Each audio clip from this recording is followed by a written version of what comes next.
Mesdames, Messieurs, bonsoir. L'Union monétaire ouest-africaine a pied d'œuvre pour la mise en œuvre d'un schéma de développement de l'espace régional. Notre pays a abrité la semaine dernière une session du Comité national de suivi de la mise en œuvre du dit schéma.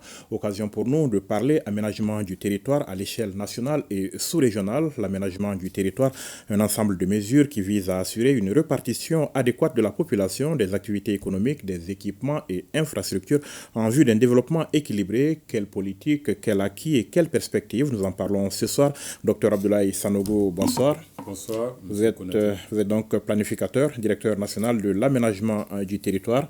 Bienvenue sur le plateau de l'invité de la semaine et merci d'avoir accepté notre invitation. Merci beaucoup. Alors, vous évoluez dans une discipline qui n'est pas forcément la mieux connue du commun des Maliens, on va dire, hein, quand on parle d'aménagement du territoire. De quoi est-ce qu'on parle en français facile? Oui, Monsieur Konaté, bonjour. Et je vous remercie de m'avoir invité, de m'avoir donné l'opportunité de parler de l'aménagement du territoire. Quand on parle de l'aménagement du territoire, en réalité, c'est de disposer les éléments sur un espace avec ordre.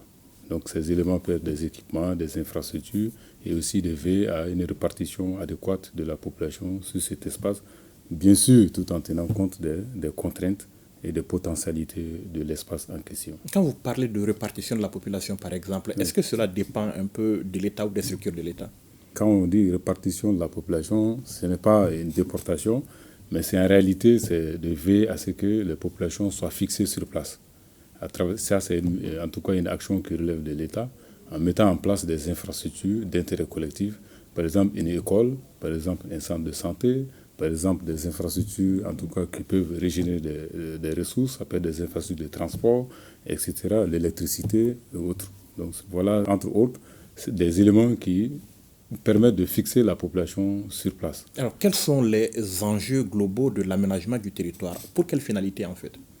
La finalité de l'aménagement du territoire, c'est améliorer le cadre de vie de la population. Donner un cadre idéal de vie à une population, c'est permettre à cette population d'être sur place, d'avoir accès à tout ce qui est besoin essentiel.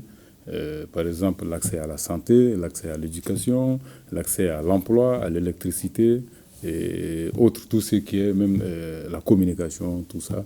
Ce sont ces éléments-là qui permettent à un citoyen de se sentir en tout cas chez lui et de se sentir à l'aise et de vivre comme il le souhaite. Donc ce n'est pas des mesures imposées, c'est des mesures qui viennent des aspirations de la population. Alors, mesures qui doivent permettre donc à un citoyen de se sentir chez lui, vous dites, mais à l'échelle sous-régionale, par exemple, à l'échelle de l'UEMOA, comme nous l'avons évoqué en introduction donc, de cette émission, ça se passe comment? On a l'impression quand même que chacun aménage son territoire. À l'échelle communautaire, quels sont les enjeux? Oui, un des principes de l'aménagement, c'est la souveraineté. C'est la souveraineté parce que qui parle de territoire parle de souveraineté. Donc chaque État a sa souveraineté sur son territoire. Mais vous conviendrez avec moi qu'on est dans un espace où on partage des ressources ensemble. Eux aussi, on a des préoccupations communes qui sont, par exemple, entre autres, la gestion des ressources naturelles, par exemple, les cours d'eau, les fleuves que nous avons en commun. Donc, les recherchons et comment aussi les valoriser. Nous avons aussi la libre circulation des personnes et des biens. Donc, comment faciliter ça? Donc, les projets communs, nous avons des marchés. Comment accéder à ces marchés-là? Donc, notre pays a besoin d'accéder à certains marchés sous-régionaux pour vendre, en tout cas, ses productions. Ou aussi, certains aussi ont besoin de nos marchés. Comment accéder à ces marchés-là? Donc, comment connecter ces marchés-là, ce qui va amener la réalisation des infrastructures routières, des infrastructures, en tout cas, ferroviaires, etc., etc.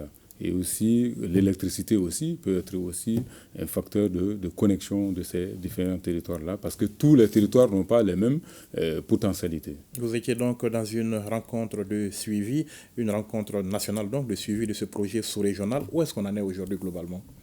Bon, ce projet-là, c'est un projet qui a été validé en 2020, donc qui est en cours de mise en œuvre dans les 8 pays de l'UEMOA.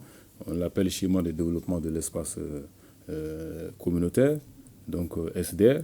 Il est initié pour pouvoir, en tout cas, faire de notre espace un espace, en tout cas, intégré, un espace à une économie moderne et attractive, un espace où la liberté, en tout cas de circulation des personnes et des biens, est garantie, un espace où les efforts sont mutualisés, pour faire face aux défis, aux enjeux qui sont aujourd'hui très énormes en matière d'aménagement du territoire, vous le disiez tantôt.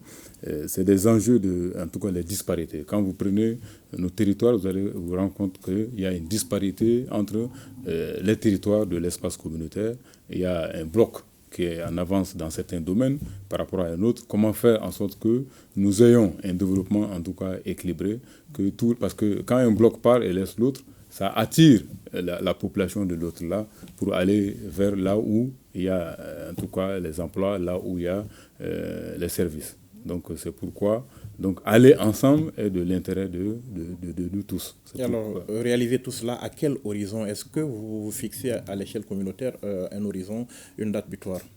Oui, à l'échelle communautaire, c'est 2040-2041 qui est visé comme horizon pour pouvoir mettre en œuvre beaucoup de projets, en tout cas sous-régionaux et intégrateurs, et qui vont permettre à la population de cet espace-là d'améliorer leurs conditions de vie, d'accéder en tout cas à des emplois et aussi de créer de la richesse. Alors revenons ici au Mali, Vous êtes directeur national de l'aménagement du territoire. On va parler un peu de cette direction. Quelles sont ses missions? Quelle est sa vocation? Merci bien. La direction nationale de l'aménagement du territoire a été créée en 2004 par une ordonnance. Donc c'est une nouvelle direction quand on regarde les autres directions qui sont là depuis un certain nombre d'années. Ce qui fait que c'est une direction qui n'est pas en tout cas très bien connue, alors qu'elle joue en tout cas un rôle très très important en matière de développement. Elle est chargée d'élaborer les éléments de la politique nationale d'aménagement du territoire, d'élaborer et de mettre en œuvre le schéma national d'aménagement du territoire, d'harmoniser l'élaboration et aussi la mise en œuvre des autres schémas au niveau régional et local. Elle est aussi chargée de définir, bien sûr, avec les autres acteurs de développement, les grands pôles de développement économique du Mali. Elle est aussi chargée de mettre en place un système d'information géographique sur l'aménagement du territoire. Donc voilà, entre autres, c'est les missions. Quand on parle, en tout cas, de système d'information géographique, certains vont dire, ça veut dire quoi? C'est pour, en tout cas, un outil informatisé qui renforce la connaissance du territoire. Donc ça permet de savoir quelles sont les potentialités de notre territoire, quelles sont en tout cas les contraintes en matière de développement sur notre territoire et aussi tous les indicateurs qu'on doit suivre pour pouvoir aider à la prise de décision. Alors on va y revenir si le temps nous le permet bien évidemment, mais vous parlez de politique nationale d'aménagement du territoire. Qu'est-ce qu'elle dit globalement cette politique concernant notre pays? La politique nationale d'aménagement du territoire, comme son nom l'indique, c'est une politique transversale d'abord. Donc, ça veut dire que ça prend en compte tous les secteurs. Tous les secteurs. Donc, c'est une politique multi-secteur et multi-échelle. Donc, c'est une politique qui a été adoptée en 2016. Et comme le contexte de l'aménagement du territoire évolue, c'est parce que le contexte socio-économique évolue, donc cette politique, à un moment, a jugé nécessaire d'orienter le pays vers une nouvelle, en tout cas, vision, qui est d'abord, parce qu'en 2016, donc, il y avait des questions d'intégrité territoriale. Donc la politique dit qu'il faut que notre État, en tout cas, se développe de façon unitaire. Donc le Mali, c'est un État unitaire. Et la politique dit qu'il faut que, en tout cas, l'aménagement du territoire soit une prérogative, en tout cas, exclusive de l'État, qui décide en tout cas de ce qu'il va faire de son territoire et qui décide des orientations à donner sur son territoire. Et cette politique dit aussi d'aller vers une économie inclusive et moderne. Et cette politique dit aussi d'aller en tout cas vers des territoires, un développement équilibré de nos territoires, et que du nord au sud, de l'ouest à l'est, que tous ces territoires-là donc, soient en tout cas des territoires bien dotés en termes d'infrastructures, d'équipements et autres là, donc pour permettre à leur population de vivre dans des conditions en tout cas décentes. Est-ce que la politique définit concrètement et précisément qu'est-ce qu'il faut pour quel territoire? La politique, comme son nom dit, c'est un outil d'orientation globale, c'est un outil politique. Maintenant, tout ce qui est orientation en détail, les actions qu'il faut faire, ça c'est dans un autre outil qu'on appelle le schéma national d'aménagement du territoire. D'accord, le schéma, parlons-en.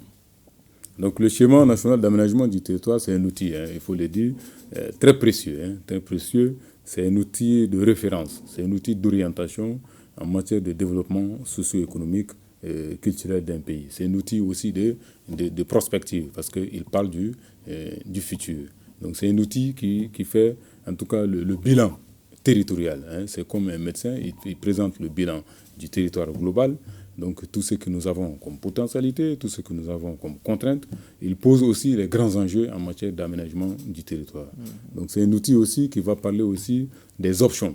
Voilà, si nous voulons aller vers un pays développé, en tout cas équilibré, nous devrons en tout cas faire face à des options d'aménagement du territoire qui sont déclinées. C'est un outil aussi qui va fixer des orientations en disant voilà les options de développement, mais voilà aussi les orientations, c'est-à-dire les directions à suivre.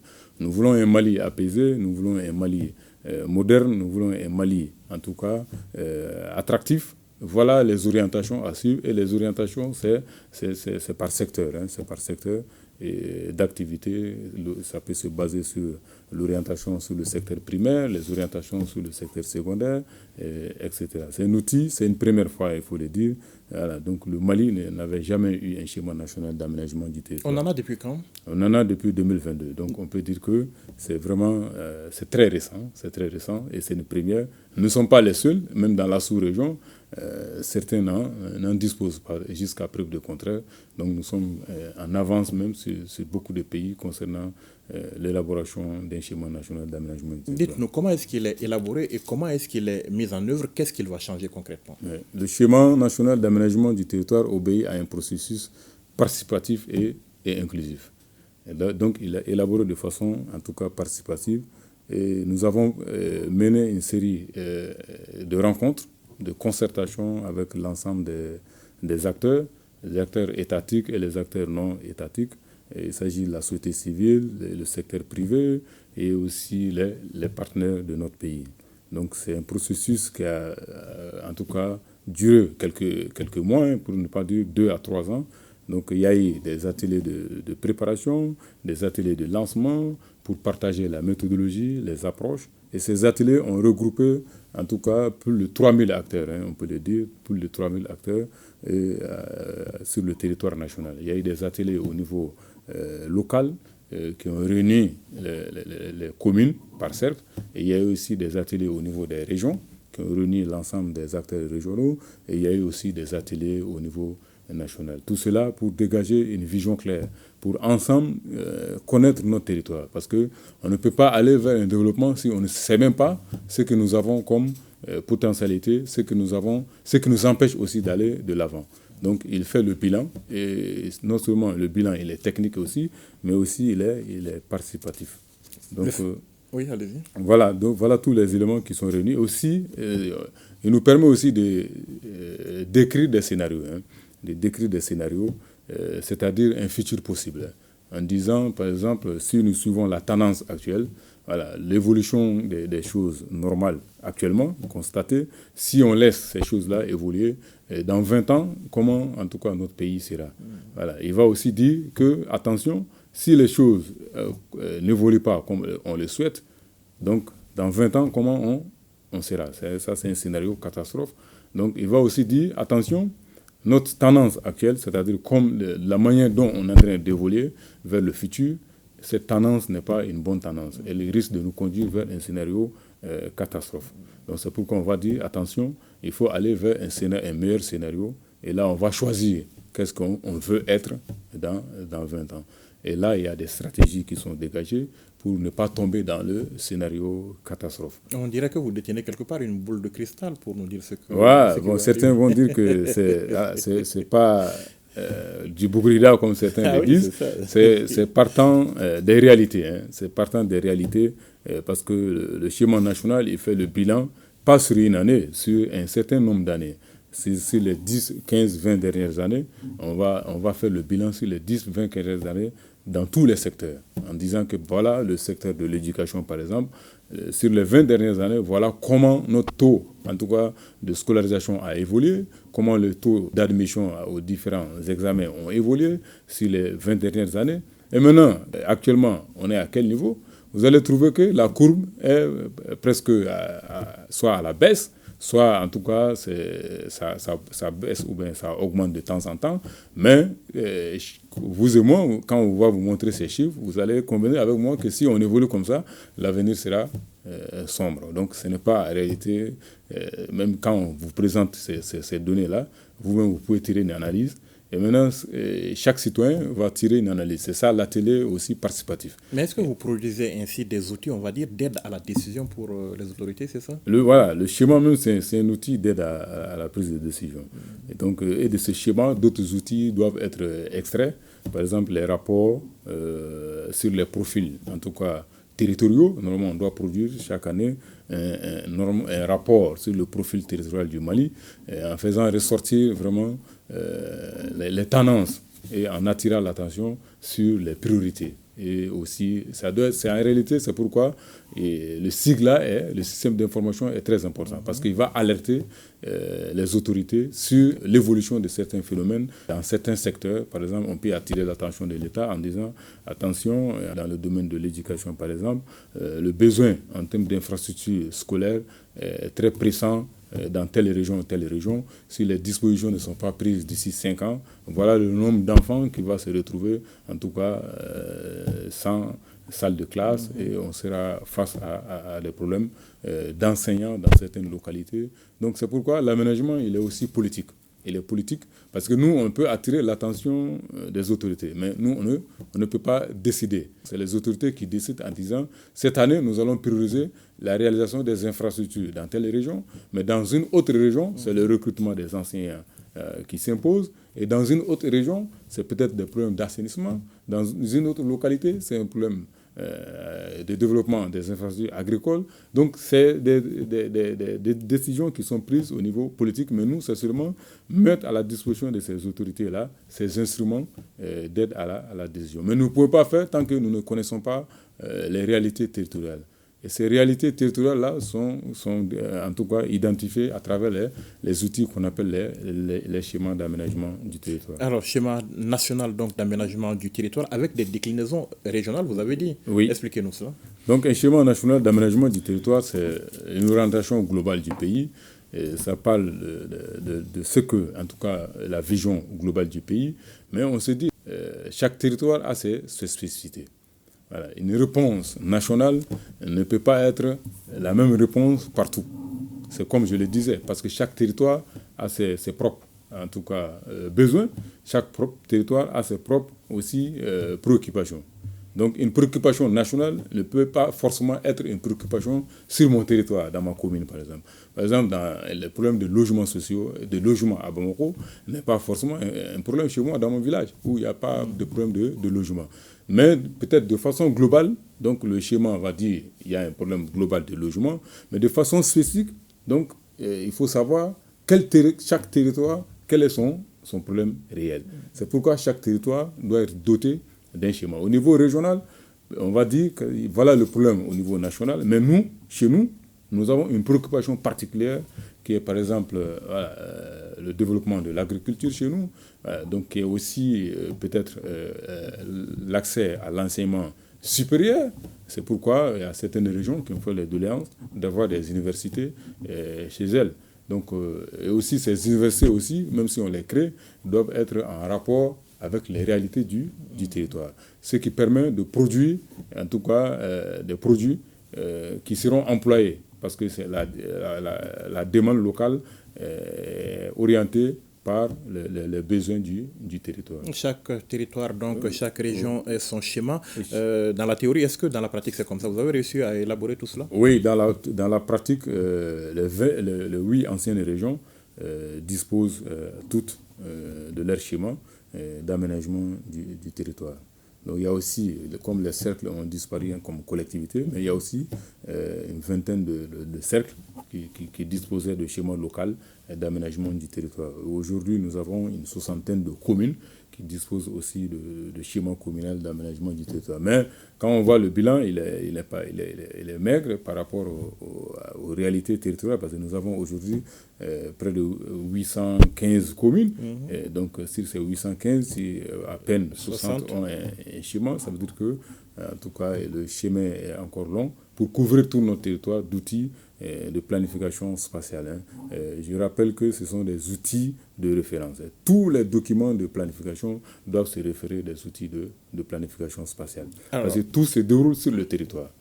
Donc, tout se déroule sur le territoire et le territoire est l'instrument premier de tout acteur. Que tu sois acteur santé, que tu sois acteur de l'éducation, que tu sois en tout cas acteur dans le monde rural, c'est le territoire qui est l'instrument premier. Et ce territoire-là, l'outil qui l'organise doit être l'outil de référence pour tous les acteurs. Et à quel horizon est-ce que vous comptez couvrir l'ensemble du territoire, les plus de 800 communes? Bon, en tout cas, nous tablons sur 5 ans. Sur 5 ans, nous avons même un projet, en tout cas, qu'on a initié dans ce sens, au moins au bout de 5 ans, pour pouvoir couvrir, parce que ça y va de notre intérêt. On voit qu'il y a beaucoup de préoccupations qui sont soulevées par-ci, par-là, et c'est parce que ces outils-là n'existent pas. Vous allez trouver que, quand on va dans le milieu rural surtout, vous allez trouver que les espaces sont convoités et on n'arrive même pas à trancher parce que la vocation de l'espace n'est pas définie. On ne sait pas si c'est un espace agricole, on ne sait pas si c'est un espace pastoral, on ne sait pas si c'est un espace en tout cas réservé aux activités d'exploitation minière ou autres. Donc, c'est le schéma, ou bien c'est un espace même réservé aux activités forestières ou autres là. Donc, si cela n'est pas bien défini, donc chaque acteur cherche à l'utiliser, en tout cas, en fonction de son intérêt. Et les intérêts sont souvent opposés. Est-ce que cela constitue un véritable problème aujourd'hui au Mali ? Le non-respect des vocations dont vous Oui, parlez. effectivement, c'est un véritable problème pour non seulement les villes, mais aussi pour le milieu rural. Aujourd'hui, il y a beaucoup de localités où, par exemple, vous allez trouver que les éleveurs ont du mal, en tout cas, à accéder aux espaces de pâturage parce que tout est occupé par les champs. Voilà, donc, il y a même une anecdote d'un Peul qui dit les champs se déplacent et les animaux se déplacent. Forcément, ils vont se rencontrer. Parce que cette année, le paysan, il cultive ici cette année. L'année prochaine, il change de position, il va ailleurs. L'année donc suivante, il va ailleurs. Et les animaux aussi se déplacent. Donc, parce que, en d'autres termes, c'est pour dire qu'il n'y a aucun espace réservé pour l'agriculture et aucun espace réservé pour l'élevage. Donc, chacun, en tout cas, se déplace en fonction du potentiel qu'il découvre et veut, en tout cas, s'approprier de l'espace. Ce qui peut, en tout cas, amener des conflits. D'accord. Dans le cas des villes, par exemple, la ville, les centres urbains, est-ce que vous êtes une discipline complémentaire avec l'urbanisme ou des disciplines associées? Ça se passe comment? Bon, l'aménagement du territoire n'est pas une discipline complémentaire à l'urbanisme. L'urbanisme est un volet de l'aménagement du territoire. On ne peut pas réussir l'urbanisme si l'aménagement ne réussit pas. L'urbanisme, c'est l'aménagement dans les villes, comme son nom l'indique. Ça concerne le volet urbain. Mais vous conviendrez avec moi qu'une ville évolue dans un environnement global. Cet environnement global est défini par l'aménagement du territoire. Donc, l'urbanisme, c'est un élément de l'aménagement du territoire. Donc, l'urbanisme ne peut pas se dissocier de l'aménagement du territoire. Vous avez dit couvrir le territoire d'ici un délai de 5 ans. Est-ce que les moyens y suivent? Bon, en tout cas, nous avons sollicité en tout cas, l'appui de l'État. C'est pour pouvoir en tout cas mobiliser les ressources nécessaires. Et aussi, nous sommes en train de solliciter d'autres partenaires du Mali. Donc pour pouvoir mobiliser les ressources nécessaires. Il y a aussi, les collectivités aussi disposent de budget. Normalement, c'est une prérogative qui est transférée aux collectivités territoriales. Mais faute de moyens, donc les collectivités ont du mal à se doter de ces outils-là. C'est pourquoi l'État, en tout cas, s'est donné la vocation de les appuyer à avoir ces outils-là qui sont parce que ces outils sont extrêmement coûteux. Voilà, ça coûte parce que c'est un processus complexe et qui, en tout cas, demande beaucoup de temps et de moyens. Et ce qui fait que beaucoup de collectivités ont du mal à se doter de ces outils-là. Alors, monsieur le directeur, en matière d'aménagement du territoire, vous nous avez parlé tout à l'heure de respect des vocations. Vous avez aussi ce qu'on appelle la territorialisation des politiques. En quoi est-ce que ça consiste comme approche? Bon, le respect des vocations, je l'ai dit, les outils là d'aménagement du territoire fixent des vocations, c'est-à-dire donnent des fonctions à des espaces. Souvent, j'ai l'habitude de dire que l'homme est venu trouver un plan d'aménagement sur place, qui est un plan de Dieu. Donc, vous allez trouver qu'il y a des espaces que Dieu a réservés pour les forêts, il y a des espaces que Dieu a réservés pour l'eau, il y a des espaces que Dieu a réservés pour l'agriculture. On est venu trouver ce plan-là ici, donc sur place. Mais nous, on s'est dit qu'on a d'autres besoins, peut-être qui ne sont pas que ce plan, souvent, n'est pas à notre faveur. Donc, on doit le mettre à notre faveur. C'est ça qui amène l'aménagement du territoire. Donc, l'homme va tenter de façonner le territoire en fonction de ses besoins. Mais en faisant ça, il s'expose aussi à des risques. Par exemple, un plan, en tout cas, qu'on a prévu de façon naturelle où l'eau doit passer, quand vous voulez faire une maison là-bas, donc vous mettez ce plan naturel en cause. Mais si vous le mettez en cause, et l'aménagement du territoire dit qu'on peut les mettre en cause, parce que l'homme est maître sur le territoire ici, Dieu l'a fait ainsi. Donc on peut le mettre en cause, mais en mettant des alternatives. Quand on s'installe ici, on sait que c'est un passage de l'eau. Soit, si on n'est pas capable de mettre une alternative, c'est-à-dire mettre des collecteurs, en tout cas, pour faire drainer l'eau vers une autre direction, si on n'est pas capable de faire ça, ça veut dire qu'on ne doit pas s'installer sur cet espace-là. Mais il y a des espaces où l'homme, quand même, n'a pas les moyens d'avoir des alternatives. Donc c'est pourquoi nous on dit que ces espaces-là ne doivent pas être façonnés. Par exemple, les terres agricoles. Et une fois que vous mettez de l'habitat sur une terre agricole, c'est fini. On ne peut plus faire l'agriculture là-bas. Donc c'est pourquoi nous on dit cette vocation agricole, cette fonction qu'on a donnée à cet espace qui est une fonction agricole, doit être préservée à tout prix. Parce que si on perd l'espace, on perd un facteur de production. Et le facteur de production va conduire, en tout cas, à la faiblesse des productions alimentaires. Et ça peut aussi conduire au chômage. Parce que la terre étant un facteur de production, ça emploie aussi des populations. Et si ces populations n'ont plus ce facteur-là, ils tombent dans le chômage et ils sont obligés de se reconvertir, soit pour apprendre d'autres métiers. Et si à un certain nombre d'âge, on ne peut plus apprendre certains métiers.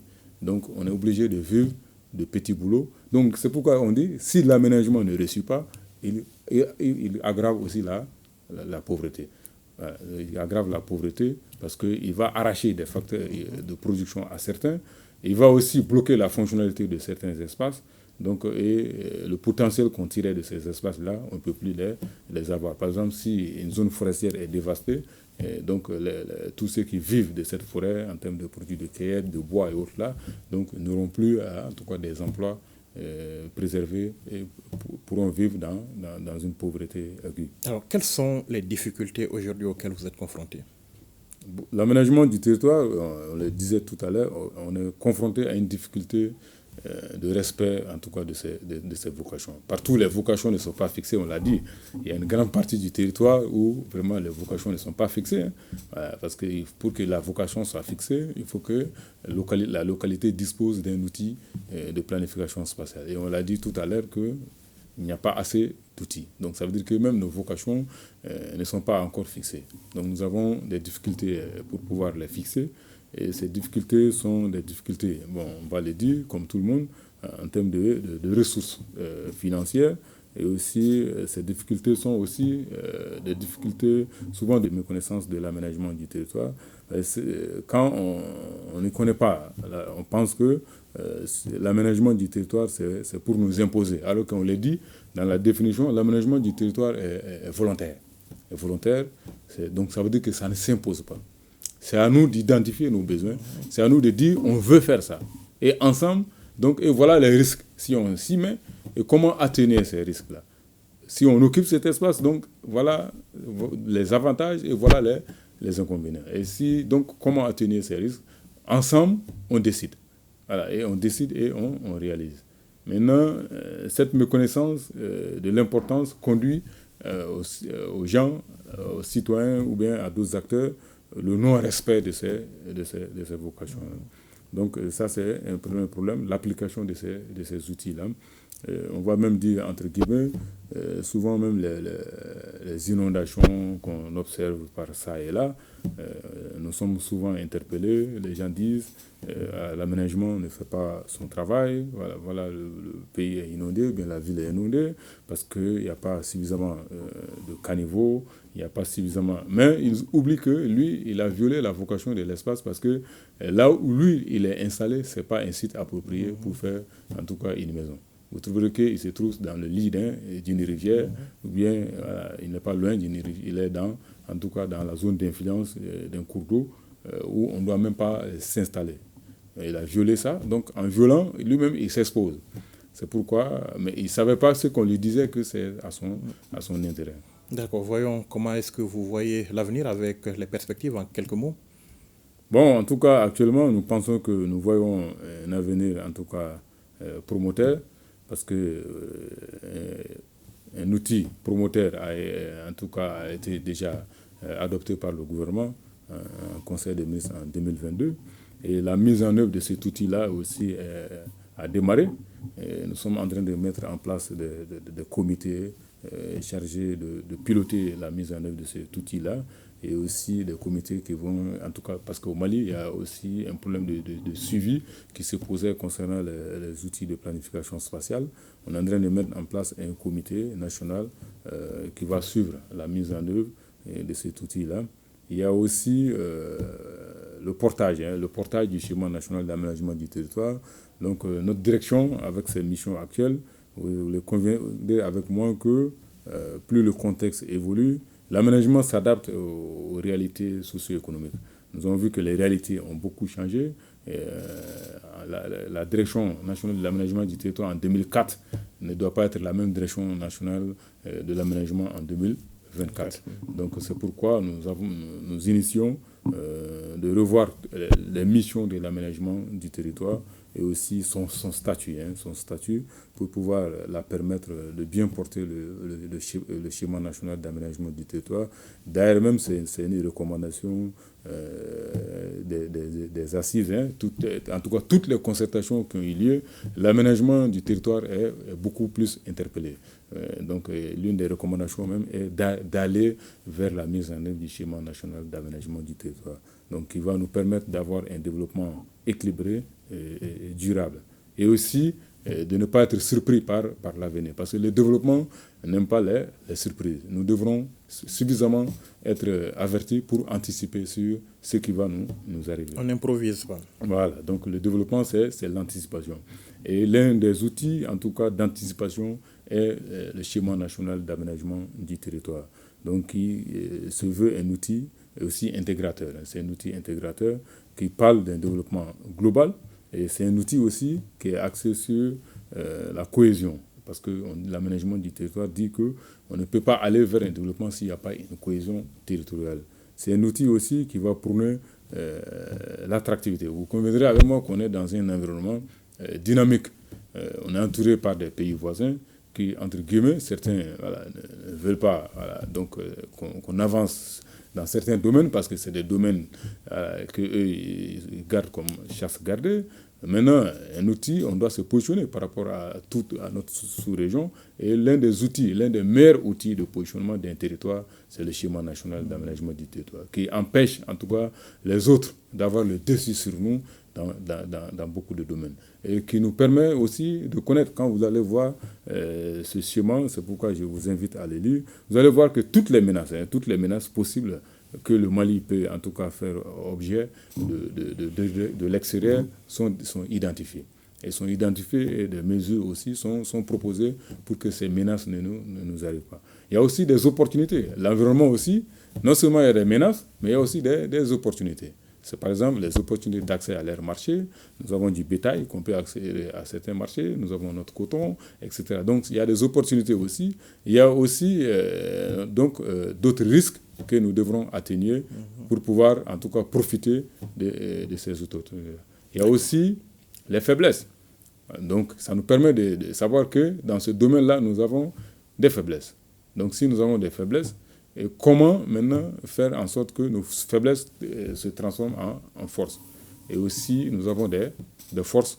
Et si on ne sauvegarde pas nos forces, quelqu'un d'autre va pouvoir profiter de ça. Et donc, c'est vraiment un outil qui va positionner le pays aussi par rapport à ses semblables dans la sous-région. Nous vous souhaitons bon vent, monsieur le directeur. Merci beaucoup. Et nous vous remercions d'avoir répondu à nos questions. Merci beaucoup. Merci beaucoup. Merci, mesdames, messieurs, de nous avoir suivis. Rendez-vous la semaine prochaine pour un autre numéro de l'invité. Bonne suite de programme sur le RTM.